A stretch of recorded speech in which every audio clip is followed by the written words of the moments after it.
ನಮಸ್ಕಾರ. ಈ ಏನು ಈ ಪರಿಸರದ ಬಗ್ಗೆ ಜಾಗೃತಿ ಮೂಡಿಸ್ತಾ ಇದ್ದೀವಿ, ಇದು ನಿಮಗೆಲ್ಲ ಅರಿವಾಗಲಿಲ್ಲ.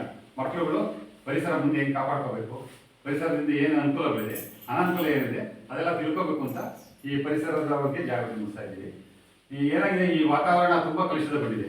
ಇತ್ತೀಚೆಗೆ ಕೋವಿಡ್ ಇರ್ಬೋದು, ಈ ಹಾರ್ಟ್ ಅಟ್ಯಾಕ್ ಪ್ರಾಬ್ಲಮ್ ಇರ್ಬೋದು.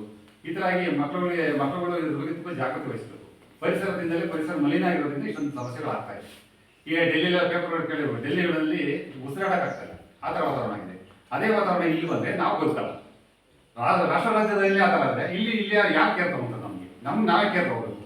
ಹಾಗಾಗಿ ಪರಿಸರದ ಬಗ್ಗೆ ತುಂಬ ಆಸಕ್ತಿ ವಹಿಸಿ ಪರಿಸರ ಉಳಿಸ್ಬೇಕು. ಪ್ರತಿಯೊಬ್ಬರು ಮರ ಗಿಡ ಬೆಳೆಸ್ಬೇಕು.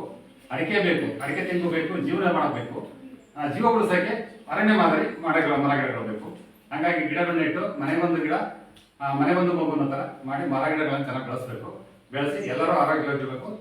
ಪ್ರಕೃತಿನೂ ಉಳಿಸ್ಬೇಕು, ನಾವು ಉಳಿಬೇಕು. ನಮಸ್ಕಾರ.